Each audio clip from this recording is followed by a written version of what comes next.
this season is going to come down to Elias Pettersson and whether he can rediscover his game. If he can, the Vancouver Canucks are going to be very much in the playoff conversation. If he can't, we're going to be having a different conversation. Dream addition for the Vancouver Canucks in this offseason. For this offseason, the Canucks, in my opinion, need a winger. They also need a power forward.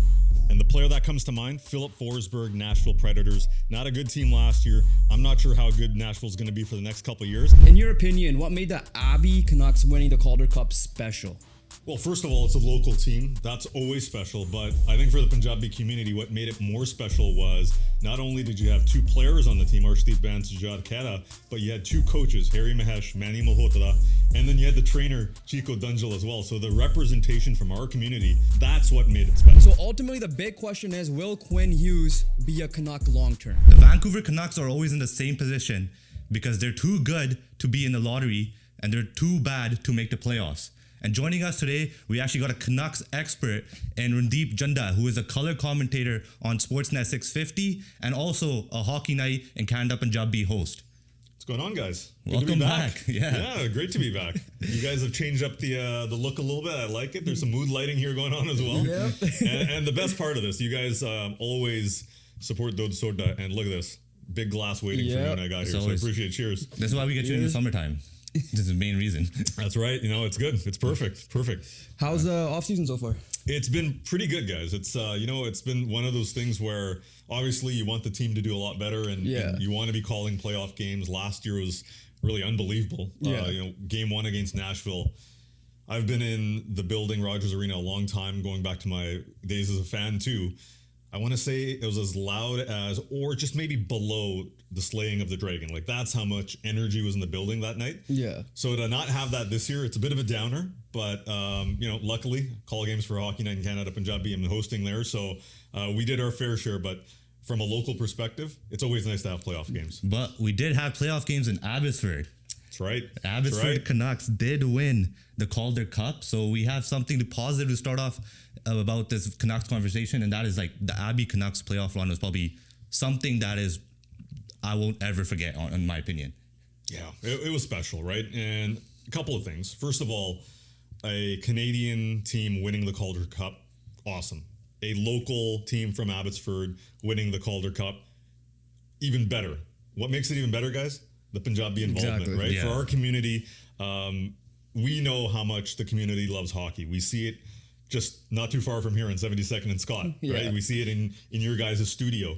And to have Manny, Harry, Arshdeep, Jajad, Chico, the trainer, and even those are the guys that are on the ice or behind the bench or, but even behind the scenes, there's so many other Apane involved in the community. Diljit Sidhu, who is the Zamboni driver and one of the engineers there, there's layers upon layers. So to see the local community win a championship across the board is awesome. But to know that in the Punjabi, there's so many Punjabi involved, that makes it that much more special. And then Abbotsford being a relatively Punjabi community in its own right. Obviously, everybody hears of Surrey, but people don't realize how big Abbotsford is when it comes to the Punjabi side of things. We have those Punjabi tournaments that happen down there for soccer. And then going back to it, Arshdeep Bains having a prominent role in this run as a top-line guy. Jajar Kara coming in, being that vet presence to the whole team. Pretty much his trade kind of kickstarted the whole run, you could say, in a certain degree as well. Well, when they won, I texted him and said, hey, man, you made this team a wagon because they barely lost after they picked them up. But, on that front, though, you're right about Arsh. Him, Linus Karlsson, Max Sasson, that line, they, I think, opened some eyes to say, okay, we saw what they did in the NHL last year, but if they play this way again, maybe they have a roster spot, right? Because with Arsh, he played differently in the playoffs. There was another level of confidence. He was very comfortable making plays in tight. And that's what management and that's what people with the Vancouver Canucks wanted to see. And on Jajad's front, I'll say this. When I chatted with him, when he got traded to Abbotsford, he said, I want to stay healthy. I got 5 weeks to show the hockey world what I can do. And he stayed healthy. He was a contributing vet on a championship winning team. So I think he got, he did what he wanted to do. And that's a great story for a young guy that, he's not as young as you guys, but for me, he's a young guy, 30 years old, and to win a championship and show the hockey world he can still play at a high level, that's great. Can you see him being in the NHL next season? Whether that be with Vancouver or whether it be with a different team? Well, I think the question of can you stay healthy and can you produce long-term over a season is still one he needs to answer. In this format of 2 months of just grind it out, he showed that he can play center, he can be a penalty killer, he can be physical.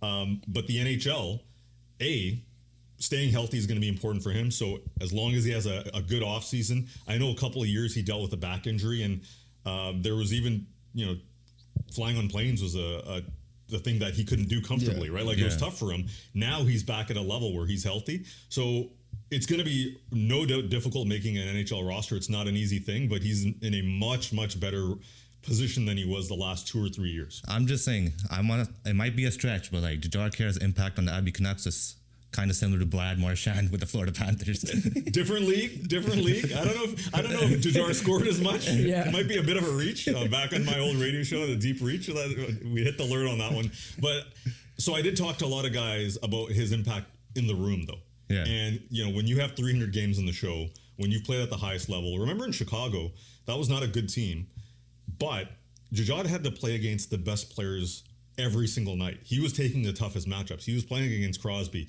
He was playing against McDavid. That's not an easy thing to do. That's very, very difficult. So when you walk into a room with that type of experience, guys, it does matter. It matters at a huge level. And I think we saw for the Abbey Canucks, it made a difference, and just kind of let everybody kind of relax, right? Yeah. When you got a vet like that in the room, the coach can be like, all right, I don't have to push the button so much myself. There's a guy that has been there, done that before. We'll circle back to the Abbey Canucks later when we talk about how the Canucks can improve internally. But another big story locally, we do have a PWHL team, Vancouver. They recently had their expansion draft. So, a solid roster from the names I've recognized so far, with Sarah Nurse coming in and local Surrey girl, I forgot her name. Jen Gardner. But one drafted a Punjabi girl, Chanreet Bassi. With their last pick of the draft, Vancouver's last pick of the draft, that is. You guys had her in studio.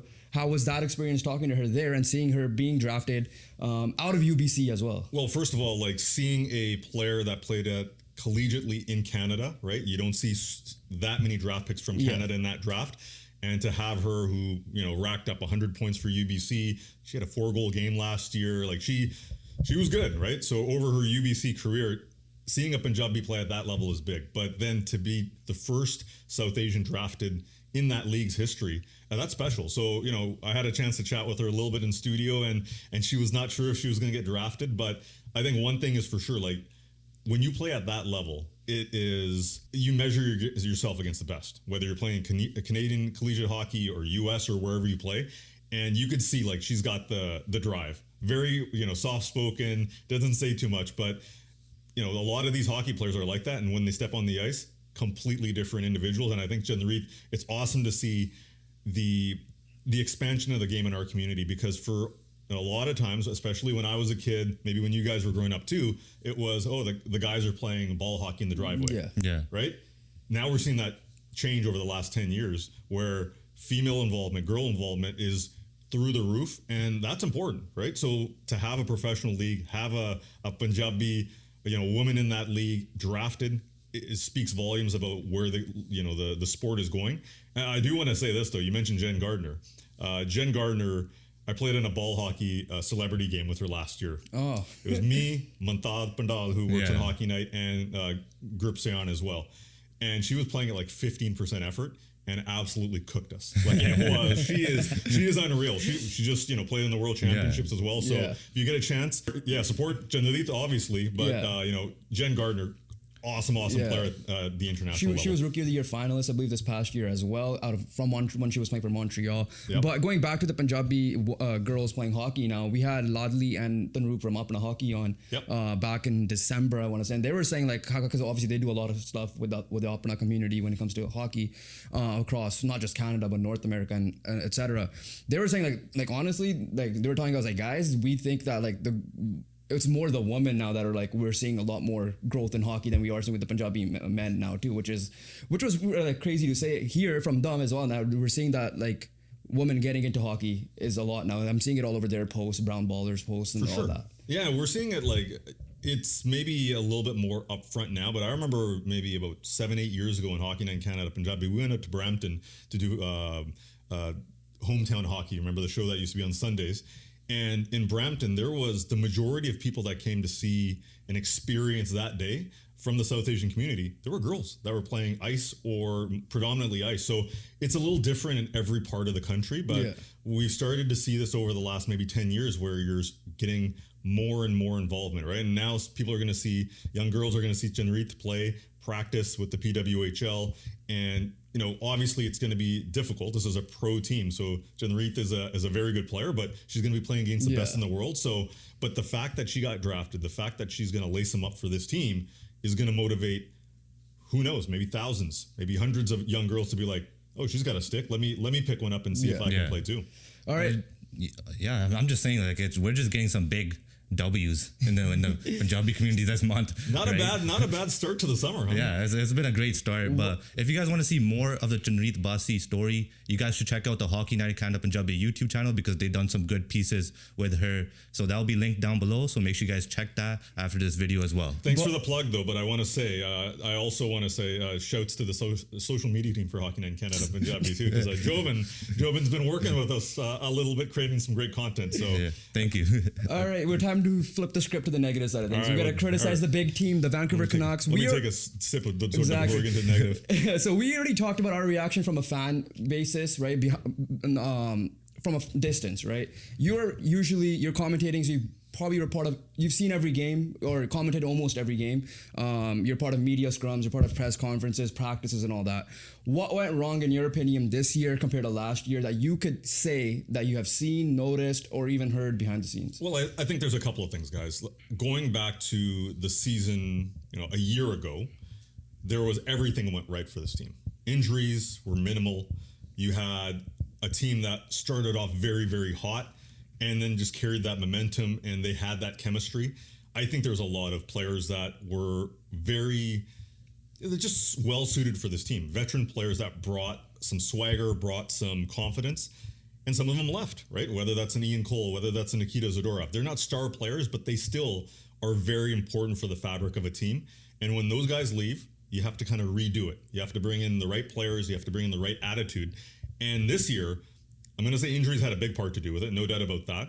But we all saw that there was a lack of chemistry cohesion. And you can patch over that when you're winning, which they did 2 years ago. But the Elias Pettersson, JT Miller stuff, no doubt, there was a little bit of edge in that room. You bring in players on the back end that do not fit. I'm looking at Desharnais. I'm looking at players that were picked up in free agency that didn't really jive with the way this team wanted to play. And they never really got that runway. Injuries started to hit them in the offseason. So, I think there's a little bit of everything going on there where it's, hey, you're not healthy to start off the year. And then you've got this kind of situation in the dressing room that involves two of your top three players. And your other best player, Quin Hughes, the captain, has to manage it. So I think it was a lot of things that were kind of spiraling out of control. And when you don't have the on-ice results, guess what? It's like any stressful situation. It gets worse.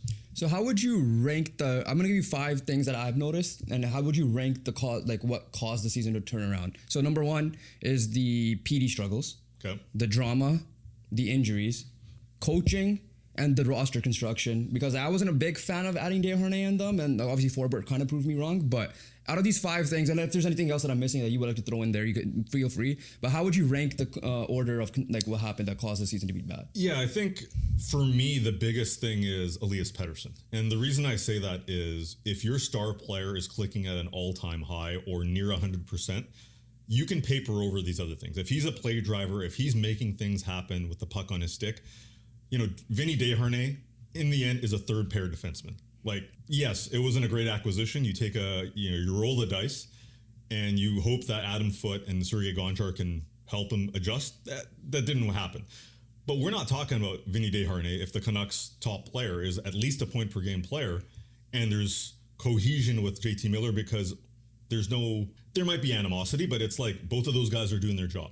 Right? Like the year before. So number 1 for me, I think, is Elias Pettersson. Like if he is clicking, if he's doing his thing, we're talking about still one of the better 1-2 punches in the NHL down the middle.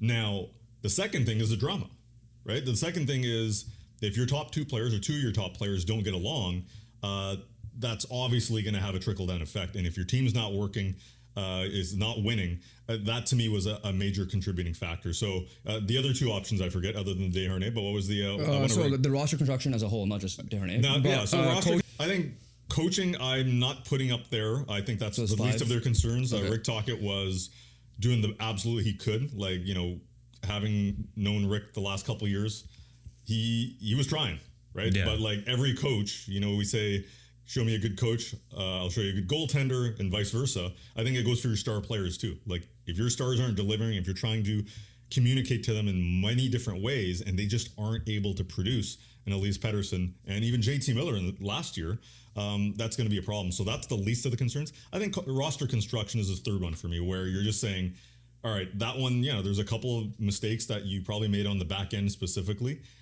They've corrected them now, but you had to give up a forward to correct that. Yeah. So, that would be probably round up my top three. I'm going to take a little bit more positive note to this. Okay. Like the Canucks season was nothing short of disappointing in many different ways, like we just described right now. But the one hope I could take away as a fan is that usually we see this thing where the Canucks start off so bad that their season is over by December.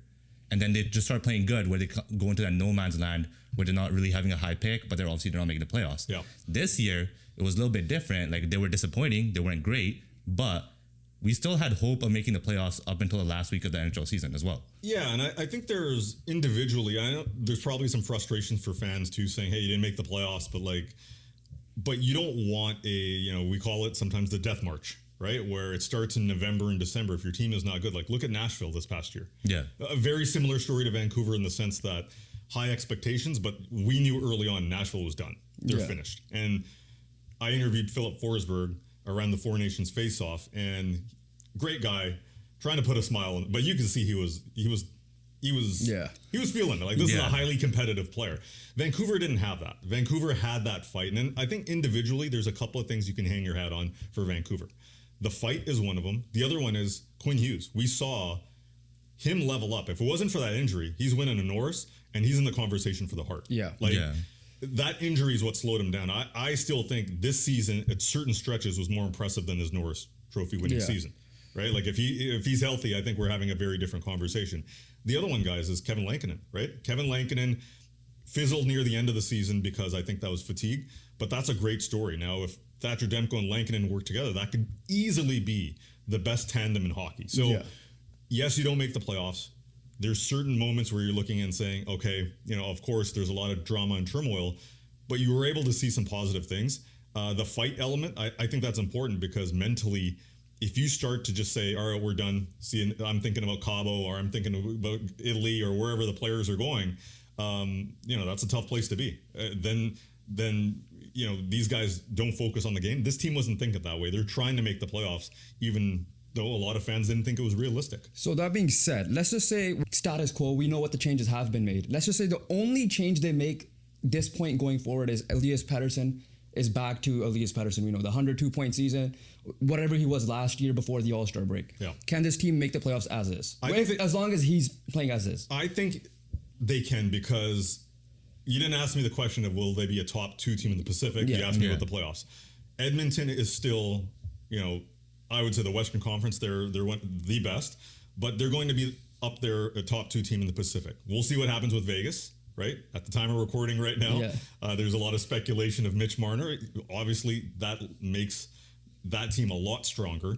But Vegas, Edmonton, LA, I think are going to be still 3 ahead. Teams that are going to be heavily involved in being tops in the Pacific. But if you can get Elias Pettersson being your 1C bona fide point per game guy, and you have your 2C, obviously it's a huge question mark, but you're a lot more competitive with teams like. Go through the Western Conference, right? Like, who are we looking at? We're talking about the Calgarys and the Seattles and those specific, the Anaheims of the world. If you shift over to the Central Division, that's a lot tougher.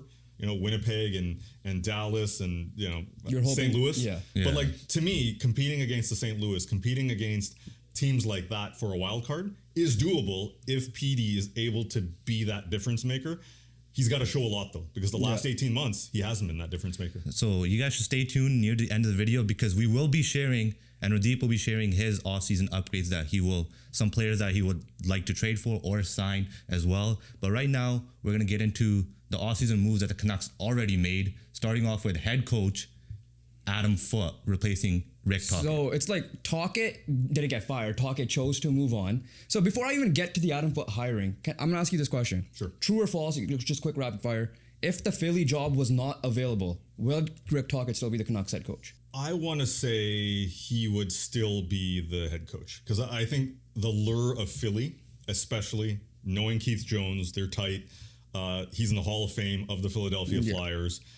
And that runway and that dollar value is tough to turn down, guys. Like that is a big number and there's an emotional attachment there. You start looking at some of the other jobs.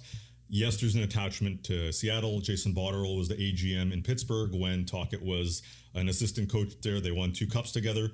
But, so did Rutherford and Alvin, right? Yeah. Like there's an emotional attachment there. I don't think those other markets had the lure that Philly did. And I don't think they had the same lure that Vancouver did. But unfortunately for the Canucks, Philly came to the table and said, all right, we're making a change with Tortorella. We want you. We want your mentality, the style you play, and what you represent. And it ultimately came down to the runway, right? Philly's not competing right now. They'll probably be competing in 2 years. And for a coach, security is really important today's day and age because coaches don't get a long leash. Yeah. Yeah. And partially that's on the Canucks for not extending him after the playoff run as well, too. Like they could have avoided all of this if they really could have. True, but like at the same time, I think, we don't know what Rick Tocchet's mentality was. We don't know how long this discussion with Philadelphia or that thought might have been going on, right? Because I'm with you. I think you strike while the iron's hot, but there's 2 sides to this coin. Yeah. Right? Like the coach, if he's saying, hey, I'm going to hold out for Philly, or maybe we don't like to say tampering is a thing, but you never know. There conversations happen, especially amongst friends. So I agree with you, but there's also another side of the story we just don't know. So that being said... I was going to say, because I was going to bring up the Foote now. Yeah. Adam Foote being the head coach. Do you think promoting within was the best option for the Vancouver Canucks? I think if you're looking at, there's a couple of things here. And the elephant in the room is Quin Hughes. Yeah. Right? If you're looking at saying the captain is so important to this team and we need to keep him and we don't need to shift a bunch of things. Like status quo in the sense that we don't want to bring in a new coach who's going to have to bring in his own players. And essentially it's a transition year. Because if you're giving a coach a 3 or 4 year contract, they want to play their style. Yeah. And what do we know about Adam Foote? He is a disciple of Rick Tocchet. He's going to play very similar. So, if I'm Quin Hughes and a new coach comes in that's not Adam Foote, you're saying new style, new system, there's going to be a transition phase. I want to win right now. I'm a UFA after this, or I'm going to be, at least thinking about my next contract. If this is a show me year, the last thing you want to be doing is having that transition year. So I think for Adam Foote, it was, all right, play the style This is going to be a status quo. We just got to be better. You got to stay healthier. Your star players need to step up. So I think for Adam Foote, that idea of stability was really important in the context of Quin Hughes. Now, the other thing I would say is, if you bring in a new coach, that's going to be an entirely different relationship with Elias Pettersson. And the Pettersson relationship here with Adam Foote, it's understanding who this guy is and trying to build with him. Now, if a new coach comes in, that's a lot of basically if this was like mini earthquakes, right? Yeah. You don't want that many changes. You don't want that much kind of friction or maybe it takes a few months to understand what the player is like, your star player. You don't want that. You want to say, hey, we know who you are. This offseason, work on what we tell you to work on, and you're going to hit the ground running because you know this coach. So I think on a couple of fronts, Adam Foote was the right choice. I don't know if long term, but if they win, that answers your question. If they don't, then there's more questions. Initially, I thought I was obviously going a little bit out of there. I was like, why are we hiring within? Yeah. We need to get more goals so we get more offensive guy in type of thing. But then when obviously calm down, looked at it, I'm like, okay, the Canucks season, as much as it was bad play, there were a lot of contributing factors like we mentioned before that kind of put them behind the pace of the playoff pace and the reason why they missed. So it's not entirely that Canucks had a really bad season due to performance, other than obviously 1 or 2 performances, obviously of Pettersson. Yeah. But then when you're looking at it, this team's actually not that bad as we think it is. Well, here's the identity of the team also needs to be, I think, considered here. This is going to be a defensively sound team with good goaltending. Yeah. If they're going to win, the thoughts of getting a Mitch Marner or whoever, that's not happening with this team, this free agency, right? So what are you gonna need? You're gonna need your back end to be really good, which they look like a top 5 defensive team if you start looking at defensemen. Like they're pretty good. Optimist might say top 5, pessimist might say top 10. Like it's still a good situation. Really good, yeah. Then you start looking at goaltending. I mentioned it before. If they're both healthy, that's one of the best tandems, if not the best tandem in the NHL. But offensively, you still have to ask some questions. So this is a team that is going to need to win games a little differently. They're not going to win 6-5 games. You need Elias Pettersson to do his thing, but the identity of this team is going to be strong defense and opportunistic scoring, kind of what we saw with that first year of Rick Tocchet when he took over. And so for that reason, I think Adam Foote is the right guy because it's employing the same system. I guess people's concern was, like, when you look at the reaction, obviously in this case they shouldn't be making decisions on fan. Sure. Otherwise there'll be a lot of different things. But it's because like Adam Foote didn't have the best time in, I think it was Kelowna. Whereas now Manny Malhotra with guys like Atu Ratu missing during that playoff run, which we forgot to mention earlier, how great of a job he has done. Maybe if you're gonna go within, maybe get the guy from Abbotsford. Yes, it might be a little bit of a different structure, but what he did with a lot of players missing, keep in mind Malhotra was also missing players that were playing on the upper team, and he was doing that during the regular season, right? So people are like, why should it not be Malhotra, for example? And that's a fair question. I think with Manny though, one thing we do need to consider, it's still his first year of pro coaching, and I understand with Adam Foote it is as well, but relationships matter, right? At the NHL level, for a team that wants to make the playoffs next year and sees the importance, like Manny is still, you have to develop those relationships. He's in the organization, but he's not there day to day. And I think with Adam Foote, you have a former player, you have a coach that didn't have success in the WHL, but that was a long time ago. Yeah. And he said it himself that he kind of evolved as a person and as a coach, right? And it's not unique to him. I remember talking to Dallas Aikens as well. Like his Edmonton experience was not a great one. He says it himself. He walked in thinking that he knew everything, and rather than listening, there was a lot of telling. Yeah. And I think his coaching jobs after that, he realized, wait a second, I got to tweak the way I do things too. And this is an NHL coach saying that, right? So I think there's an element of that.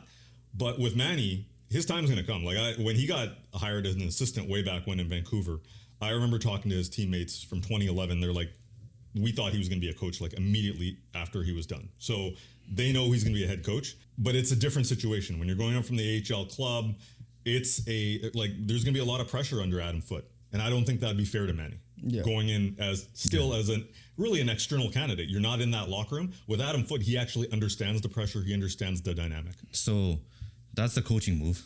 But the Canucks also made some moves, 3 major moves, I would say, in between that and obviously the upcoming free agency class. We're going to start off with the draft reaction. With the first round 15th overall pick, they drafted Braden Cootes, who is also from the Seattle Thunderbirds, who is also the youngest captain as well. So what do you think of that draft pick, and how quickly can he come to the NHL, and also how he will, and whenever he does, how he will impact the Canucks? Yeah, first and foremost, like this is a management group and a scouting staff that they want skill. They want, they project out to NHL players, but mentality and motor means a lot. And I think mentality is something we've seen from them in previous years. They want players with the right attitude. I think Arshdeep has been a shining example of that, where, hey, does this kid take instruction and do they work hard?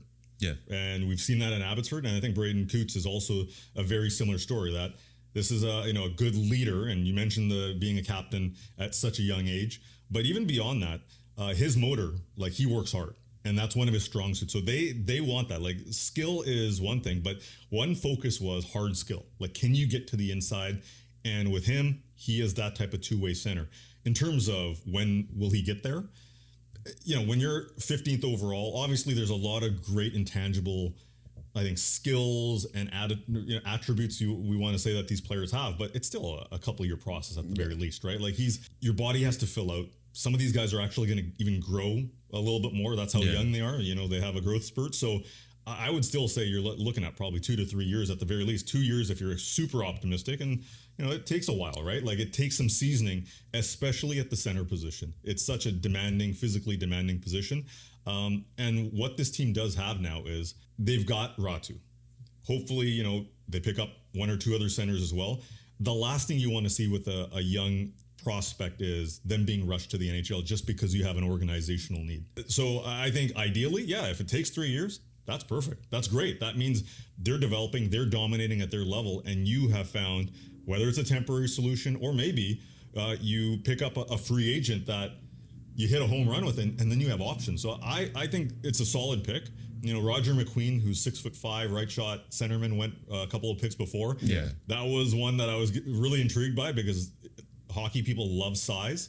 He goes a little bit earlier on, but with Cootes and everything I've heard about his style of play, and you could tell from the coaching staff, and Patrick Alvina, I interviewed him right after that pick, he was excited about it as well. They definitely focus center heavy with some of the picks. Obviously, they went goalie second round as well. So like they're definitely trying to be like, okay, we don't want to have this situation. Like, yeah, once upon a time they had the 1-2 punch with Miller and Pettersson. Obviously, as we mentioned earlier, the drama led to Miller being traded. So at least they're having a pipeline, like whether it starts from AHL, then all the way to just the prospects in general. So overall, like, I'm not too upset. Like, obviously, people are like, oh, well, Eklund was there. Like, the one time they could have went Swedish player as well because of the skill, like you mentioned. But you want a guy that at least could create some type of culture eventually down the line as well. Not like, obviously not right away, but like when he gets his time shows up. Yeah, and the league changes every couple of years, guys. Yeah. So what's prioritized this year in the draft might not be. Skill is obviously very important, but with, we've been there. With Eklund, if it wasn't Eklund, there would be another player in Canadian markets. You're damned if you do, you're damned if you don't. Yeah. That's kind of,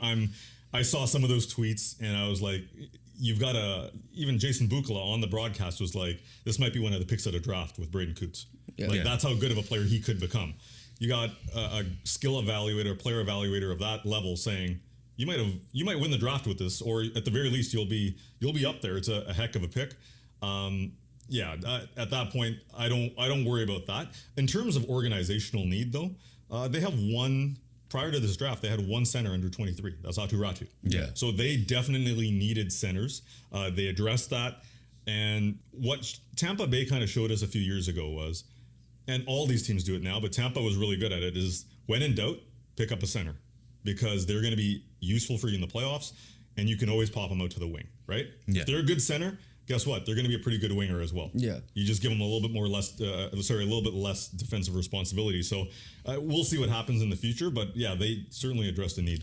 So the first major transaction made came with a lot of thoughts, and that is bringing him home, Evander Kane from the Edmonton Oilers for a 4th round pick. Your colleague and friend and Jason Bruff had obviously that epic rant that he went on. Mount Bruff exploded. Exactly. About the reaction of the trade, right? Like, I have different opinions as well, but like obviously the reaction being you have a locker room issue, you're bringing a guy like in Evander Kane in, and then the counter to that is like, oh well, he's not the same guy he was in San Jose and Winnipeg, for example. But this is my overall thought was like, you bring in, he's the perfect type of player you need, right? But is it worth it with the drama he had in the past? And my other issue, this is my main issue actually, is you helped the Edmonton Oilers out by giving them a $5 million free in cap space. I thought that was my major concern, was like, now we lost $5 million, which means Boeser most likely gone at this point, and we had $12 million cap. Now we have like $7 million cap. That was my major concern. What's your overall reaction to the trade? I think there's a couple of things here. Is Evander Kane the most efficient use of cap space? Probably not. I'll be the first to admit that, because I think 5+ for him is, with no salary retained, is, it's a tough pill to swallow to a certain extent, because there's other options potentially out there. And the Edmonton helping Edmonton thing, to me, if the team makes you better, or if the player makes you better, you make that move. Yeah. But it's, like I said, it's not the most efficient spending of cap space. So that's why I'm like, in normal circumstances, if there's a player that Edmonton doesn't value and you do, you take it. Yeah. It's just that $5 million that bothers me a little bit. Type of player, that's exactly what they need. They need a guy that can score. If he's playing with skilled players, he's not going to be afraid to get to the inside. He's a physical presence on the forecheck as long as he stays healthy. This move is coming with risk. There's no doubt about that. The risk comes from his physical ailments. He's saying he's fresher after his surgeries. Hopefully that stays, that is the case. The other thing I would say is, attitudinally, he's been good in Edmonton. and there was no issues there. That was a strong leadership group too. Connor McDavid, Leon Draisaitl. You have a guy like Matthias Ekholm on the back end of that as well after he was traded. Darnell Nurse. So a strong group there. Vancouver. This is not more of a question for Evander Kane. This is more of a question for me about Vancouver's room right now. I know a lot of focus has been on Evander, but to me, it's about how are they going to rebound after last year? Because the year before, they're fantastic. They had JT Miller, who, along with Ian Cole, Nikita Zadorov, go through the list. Like, there's some big personalities there, but they all kind of held each other in check, and there was a very supportive group. Vancouver didn't seem to have that in entirety last year. We saw it. It was a bit of a train wreck. How do you respond? How's that room ready? And sure, Evander, he said, hey, I'm a different dude. And kind of, he said that. Yeah. But I think it was a part of also maturing. We'll see. Well, that's going to play out. But for me, it's more about how does this Vancouver locker room look different from last year? The idea of Evander Kane is obviously intriguing just because I think he will bring a lot. Evander Kane for $5 million, I agree with you guys, is not efficient and probably not the best choice. But one thing for me is, please don't high stick everyone.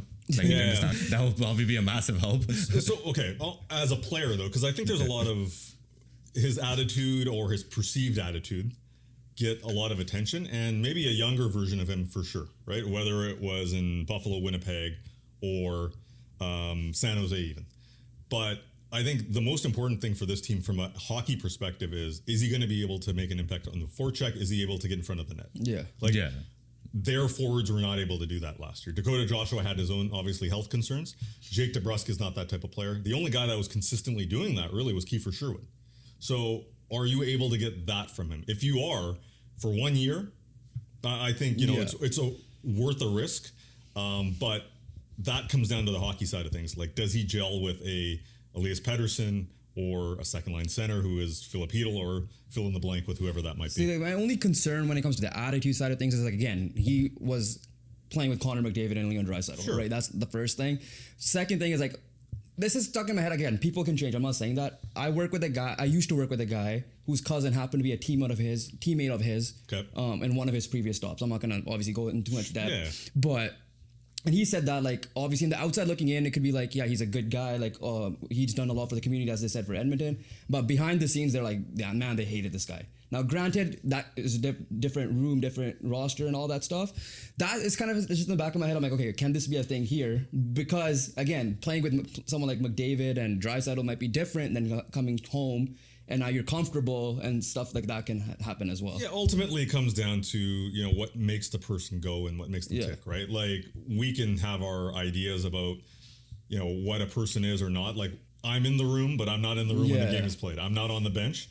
I think with Evander Kane, with a couple of things with him, he's gotten to 2 Stanley Cup finals. He hasn't won in the last 2 years. He's motivated to bring a winning culture to Vancouver, but also he wants to, it's a contract year for him as well. Yeah. So there's a motivation for a player to play at the highest level and have the right attitude. What that attitude is, what that motivation is, we can all speculate.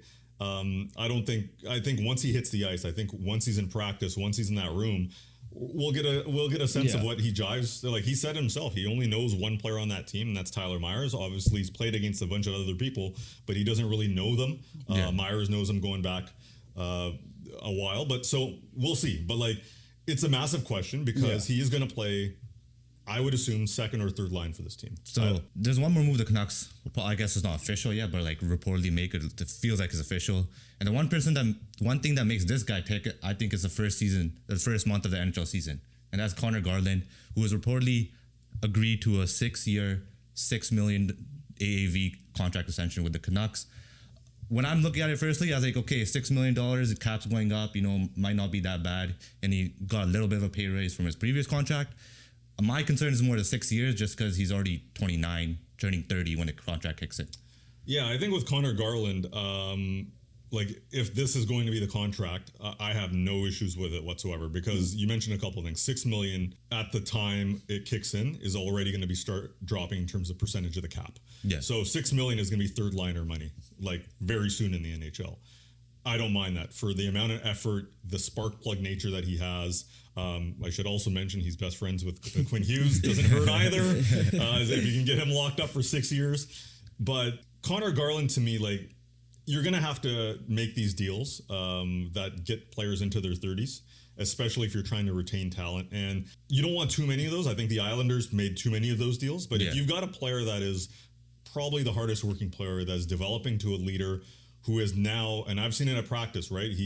When he started as a Vancouver Canuck, he was very happy-go-lucky, kind of joking a lot. And you kind of wondered, is he a leader or a follower? Now he's a leader. Now he is, his mentality, you can see, he's very happy-go-lucky, but at the same time, it's like he's pulling, like he's one of the guys at the front of the rope pulling, right? So I think I don't mind that, but as long as you don't have too many of those contracts going into your mid-30s, Connor Garland's mentality is exactly what this organization wants. Like, he's an undersized guy, but who's getting in scrums with like 6'6" guys, who's getting Adam Klapka to go after him, who's getting in front of the net and taking a beating to score goals. Yeah, Connor Garland, I think 6x6. If that is the deal, that'll be something that the Canucks can be proud of. This is some Louis Eriksson contract now. Yeah, 100%. You know what? You got to write that wrong. You can only avoid it for so long, right? Sticking internally though, people obviously say, okay, if this extension is true and it ends up being on July 1st, we already talked about Evander Kane. People are like, okay, then why cannot the Canucks work a deal with Boeser? In terms of like, they met the AAV at 8, but the rumor was, I think by Rick Dhaliwal, was 5 years. He probably wants like 7 years. So like, obviously different type of player, but you still need the goal scoring. What's your reaction to, okay, Boeser hitting the market, and why couldn't they get a deal done if they're getting deals done with Connor Garland, for example? Yeah, I think there's two concerns with Boeser. One would be never the best skater. And are you in a position where you're saying, is this going to start hurting us 2 or 3 years into the deal? Like, if you start to kind of fall off a little bit, you're skating in a league that's getting faster every year, are you comfortable giving 7 years, 8 years potentially? That is, I think, a real question mark with Brock Boeser. I think Brock is a fantastic individual, over basically been covering this team since he was drafted, like an awesome guy.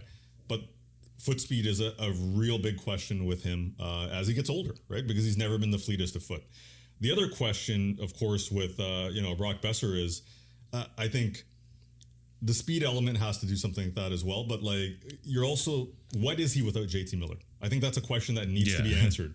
And, the year that he had 40 goals, JT Miller was 4th in the league in primary assists. A lot of those went to Brock. So you're not going to be a play driver maybe on your own, but are you able to give a little bit more offensively? Are you able to drive play a little bit more? And I think with the hesitancy to give him a longer deal probably comes from the idea of, all right, are you going to be able to create your goals? Because you don't have one of the best playmakers in the NHL playing with you anymore, right? And there's only 2 spots next to Elias Pettersson. Not every winger is going to play there. Exactly, right? So you're going to be in a situation where you're saying, if we need you to play with a center that is not a top 10 player in the NHL or a top 20 or whatever it is, can you do a little bit more for us? And I think that's where the Boeser question, those 2 things are why there's hesitancy there. Now, that's not saying they might not go back and sign him because they still need skilled players, but it does make you wonder of, man, if that foot speed falls off, or can he give us a little bit more independently? Can he drive that play? I think that deal would have been done by now. The other internal player is Pius Suter, and we've obviously, Rick Dhaliwal obviously constantly reporting that they are going back and forth. At this point, it might be looking like he's hitting the market, but again, stuff happens after one phone call, as everybody likes to say. Would you like him back? But obviously not as a second line center. Yeah, I think a couple of things happen on this front, very similar to Brock Boeser. As free agency is creep closer, the supply of players is dropping. Yeah, which means maybe you're lukewarm on Brock Boeser as a team before. Now all of a sudden, it seems like Mitch Marner's headed to Vegas. There's going to be other players that have signed, even from the center position. Duchesne is gone. Sam Bennett is gone. Pius Suter and Brock Boeser are higher up the list now. So I think with Suter, is that number $4.5 million? This is a guy that has had 1 or 2 year deals for a large part of his career. You want security. And I remember when at the trade deadline, he was asked about talking about a contract extension. You can see he was kind of disappointed that it hadn't been discussed at that point. Yeah. I think for Vancouver, you have to be very careful what you do here because yes, he had a career year last year. Yes, he showed you his versatility. But in my mind, Pius Suter is still a 3C. Right? And can he pop up and give you top 6 minutes on the wing? Yes. Is he a long-term 2C? I don't think he is. And here's the problem. If you sign him and you get Philip Hedl playing center, you have some interchangeable players potentially. Or you pop out Philip Hedl to the wing. So you just got to be confident that Suter is going to be able to be that guy for you for, is it a 4-year deal or a 5-year deal? I'm not there in terms of 2C, but here's the thing. You know, we talked about Connor Garland, $6 million in a couple of years is not going to seem very much. 4.5, 4.25, 4, whatever it may be. If you are able to sign him and he's your 3C and that's how much you're paying him, it's not the toughest pill to swallow. Yeah. I guess the concern I have is, you know, from a trade perspective, are there better options out there? And we hear about Marco Rossi. He's got a higher ceiling. There's some question marks on him. But is that a player that you say, yes, you're going to have to pay a fair bit, but if you're going to address the 2C position properly, like, is that the gamble you take rather than a little bit more security and a little bit more like higher floor for Pius Suter, I guess, in this sense? Like, you have a floor, but a higher ceiling is a player that you bring in via trade. All right, just for a quick recap right now. So we've identified that the Canucks' identity is goal prevention now. Yep. As long as Demko hopefully gets extended, they'll have one of the best tandems in the league. They already have a top 10 defense. They have a number 1 defenseman, number 2 defenseman in Hronek, number 3 in Pettersson. They have a couple of young guys, Willander and DPD coming up, and a couple good vets as well. So obviously that's all sorted, right? We also identified that if they don't do anything and Elias Pettersson just plays better, that this team is already in a better spot. Massive question, right? Yeah. That is a massive question. But right now we're going to get into, well, we're going to start off first is identify what positions are going to be needed to be upgraded in this, I guess, offseason, whether it be trade or free agency, and what are those positions, and what are some players like you mentioned Rossi before, but like what are some other players that you feel like can be executed with $7 million after the Vander Kane trade that happened? Yeah, this is the challenge here because we all identify 2C as the option, right? Like, I would say 1C/2C. Like, this is a question for Elias Pettersson of, if you get the Pettersson that is a 1C, then clearly you need a 2C. But if we get the Pettersson that we've seen over the last year, then you might be saying maybe this center you bring in has to give you a little bit more, right? Because it's a shared responsibility. So definitely 2C. Let's just say 2C for now.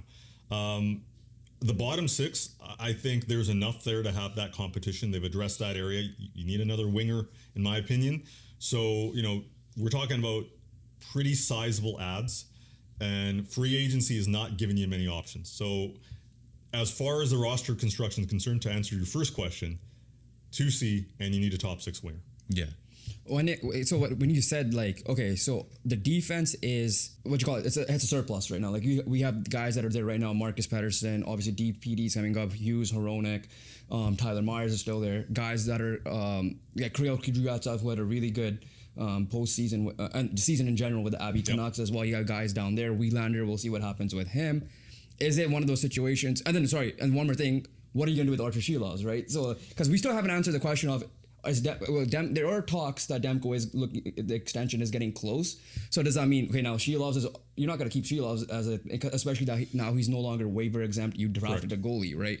Do you move Shilovs plus one of these other defensemen to, whether it be Marco Rossi or whether it be someone else that could potentially be available as a winger? Yeah, the tricky thing here is with Shilovs, he just won the playoffs MVP. He won a championship, but that value is still debatable in terms of what that means in the big scheme of things. Is it equivalent to a 3rd round pick? It might be.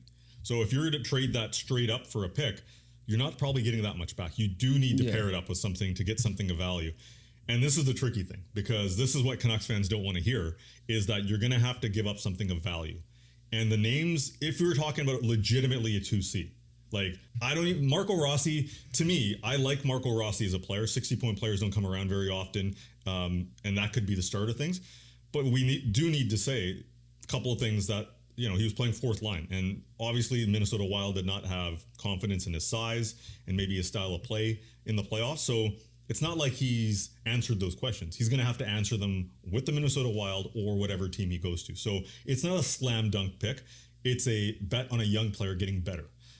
But even to get him, let's just say Shilovs is a part of the equation.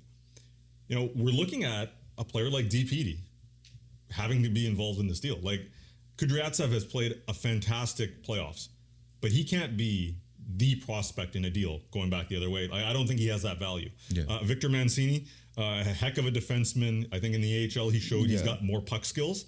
Some of the decision making in the NHL probably wouldn't work, but like, he's still developing and he's a right shot. There's value there. but he doesn't have the value of Elias Pettersson as of right now, because Pettersson showed he can play a physical brand of hockey in the NHL. And the other one, I don't think it's happening, but Willander would be, what teams are asking for. I don't think the Canucks are willing to do that. So you have to give up something of substance to get a player like Marco Rossi. And I think that does start with, DPD probably being one of the main pieces. And I know a lot of Canucks fans are not going to like that. So, Rossi is the name that stands out. Peterka would have been another one that I liked. He goes to Utah. But there's not many other names that are being floated right now. And that's why, it feels like there's maybe one or two players that the Canucks still have time to make a move on. And it feels like Rossi is that guy. I guess there's a name out there that they were kind of linked to. Happens to be friends with Quin Hughes. Yeah. Josh. Yeah, that one, a lot of... Buffalo's an interesting thing right now, right? Yeah. Because we've seen the deals that they've made. Byram available as well. And, is that a deal that happens, maybe a little slightly bigger deal? But with Josh Norris...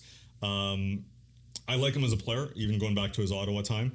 The question with him was his injuries, right? And if you can stabilize that, I think he's a great pickup for you, because him, Pettersson, 1-2 punch, I think that, it would give you some, it gives you a player that's a lot more solid. And to your point, it doesn't hurt that he's tight with Quin Hughes as well, kind of like that Connor Garland. And that acquisition cost will be lower. Yeah. But what does Buffalo want? Buffalo's looking for, they had already addressed their right-hand side with Michael Kesselring in that Peterka deal. Yeah. And I don't think they're taking a step back. They want roster players. So they're probably going to want somebody to have a similar value in a way, right? So kind of guy like, even if you don't take away from the defense, it's kind of guy like, for example, Dakota Joshua will be available, or guys like that, because like you mentioned, the bottom six, as of right now, is good. Yeah. If you're still talking internal, Linus Karlsson should be an NHL roster player next year, in my opinion. Yeah. I'm going to throw Ashley Baines in there again. Like, is he a bottom six type forward, or is he a more skillful guy that could play higher up? Obviously, Max Sasson with his speed as a centerman. So there's still guys that you could say that could fill the Canucks bottom six that are in Abbey at the moment. And I forgot to mention what's happening with Jonathan Neckermacki on top of that. Yeah, I think with Dakota Joshua, that's, I know my colleague at Sportsnet 650, Thomas Drance, also mentioned that, hey, there's a couple of players that could factor in. He also mentioned Teddy Bluger. Yeah. And I think Joshua would be wanted by most teams in the league. That physical element, that just the way he's built, teams love that. And he had an off year, so they're seeing it as a buy low. The other player, Teddy Bluger, is the interesting one to me, because if Buffalo makes that deal for Norris, they need a center back. I don't know if you guys have looked at their center depth. It's not good. Okay. So he's not a top six center, but you still need to have bodies there. You still need to have players that can take the tough matchups. That's an interesting one, because you would have Pettersson, Norris, Hedel in a third line role. And is that where you give Atu Ratu the fourth line responsibility to say, we don't have a vet back there. Teddy Bluger is a key penalty killer, but we need to do that internally. We're going to bring some other guys up. And sorry, if we got to make one move, maybe it's to move the veteran out and bring in a younger player. You're going to obviously have to have more pieces. You're going to have younger players. You're probably moving a defenseman, a couple of prospects, maybe even a pick to get a player like Josh Norris, because I think if Bluger is your veteran piece, you're going to need at least two other pieces to make that happen. Do you see which current Abbey Canucks players do you feel like will make the roster next year? Has a high chance of making the roster next year? I think the top line for Abbotsford has, based on the way that they played in the toughest time of playoff hockey, they're going to have probably the head start. So Arshdeep, I think he showed a lot of people that, wait a second, okay, didn't see this in the NHL game. You can see he was maybe a little apprehensive.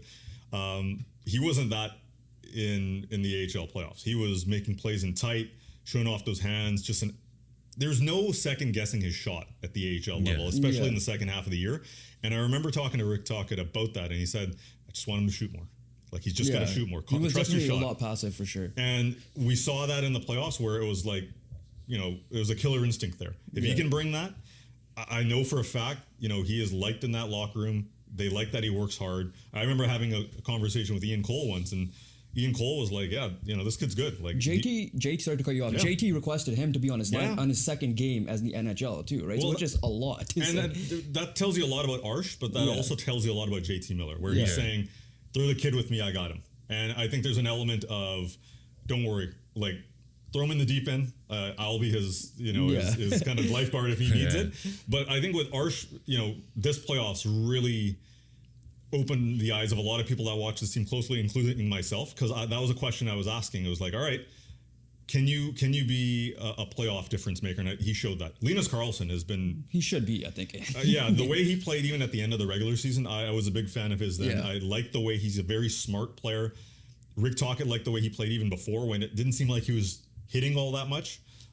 This year, you could see him like attacking the middle of the ice, getting to that blue paint, scoring goals.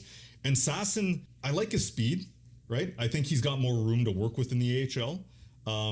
Maybe one of the reasons I liked his speed last year with the Canucks was because other players didn't have it. He was one of the few players other than Hedl that were, and Quin Hughes obviously, that were comfortable carrying the puck. Yeah. Now, there's going to be more competition in that regard.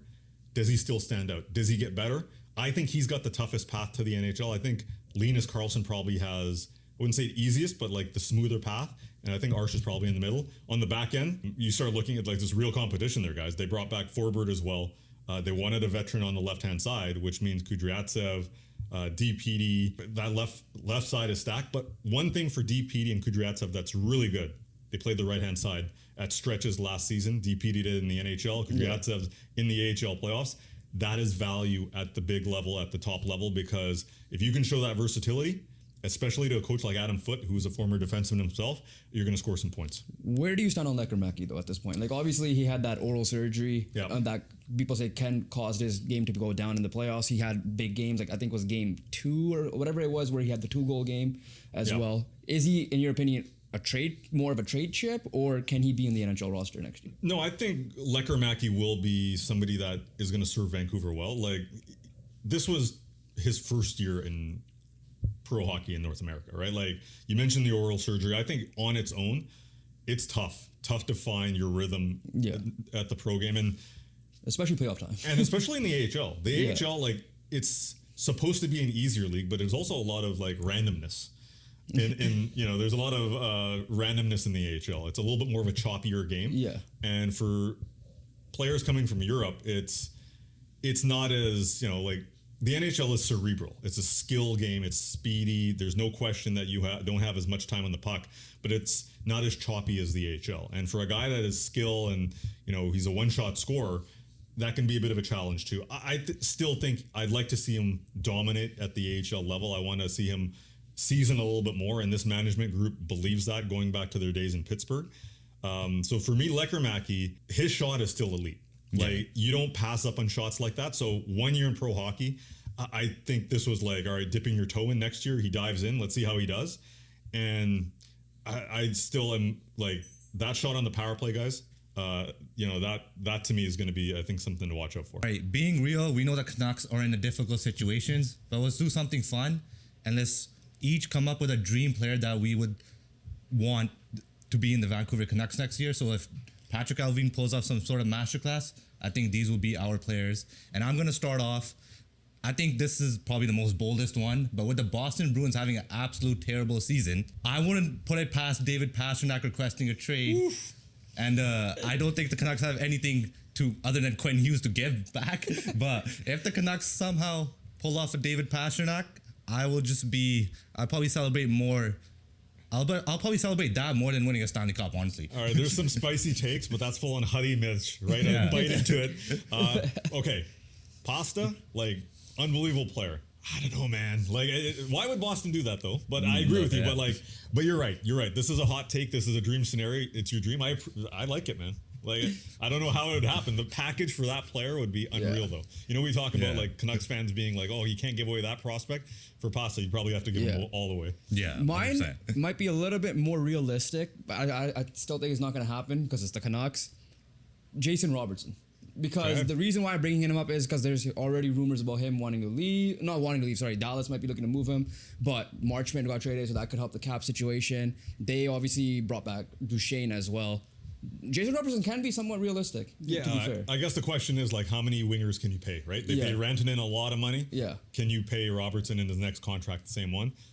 I like it. I like that one's like, I got one too, though. Yeah. Like, but a little bit older than Jason Robertson. But for me, especially if the Canucks feel like they want to attack in the next couple of years, I'm going to Nashville. They stink right now.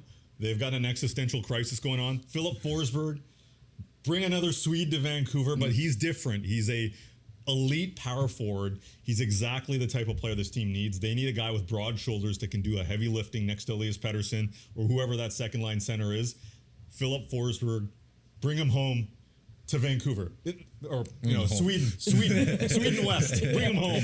To cap it off, I think we all have the same one. You got beat to it. Jim Rutherford already mentioned him.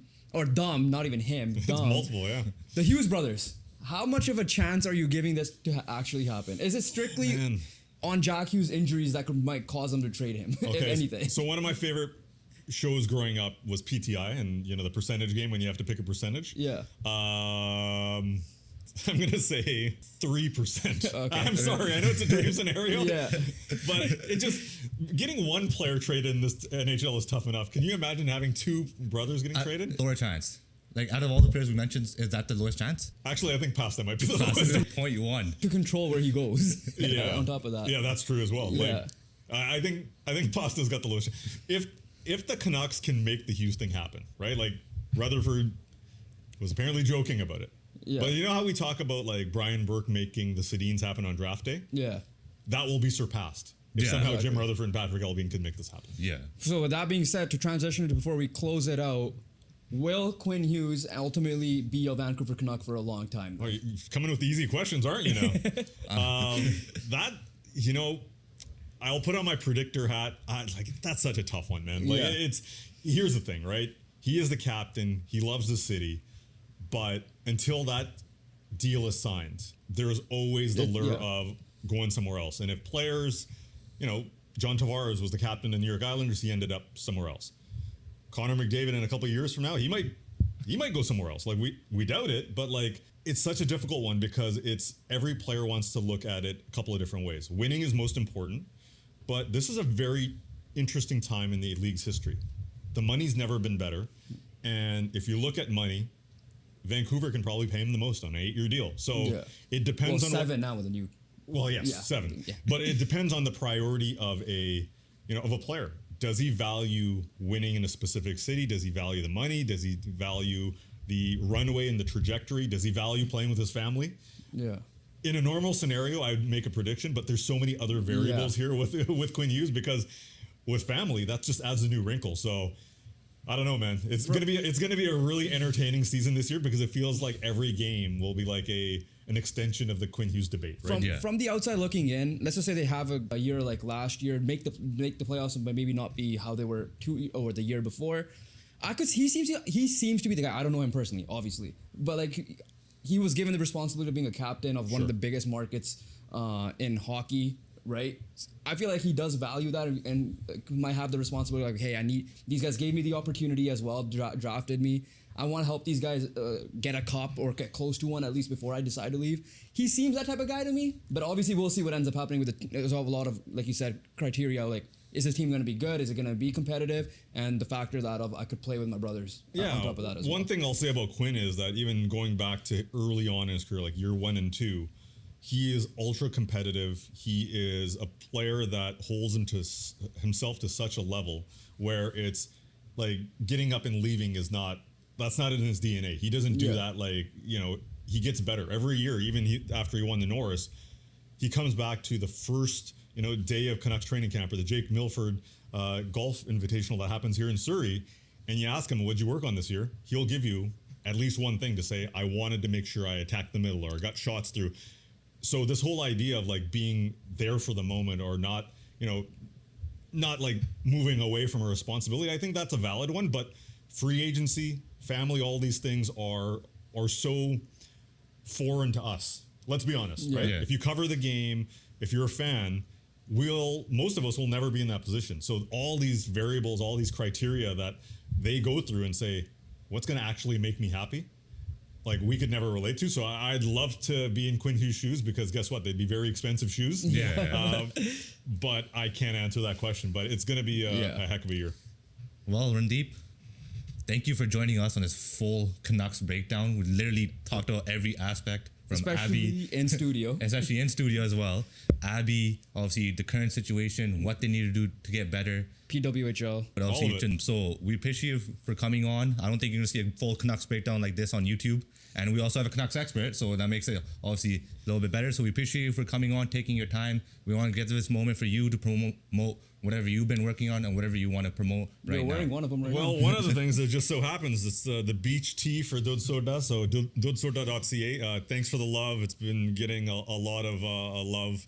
Just wanted to do a different design, a different texture t-shirt. So that's my off-season stuff. And then beyond that, keep an eye on Hockey Night in Canada, Punjabi. We're already starting to plan for next season.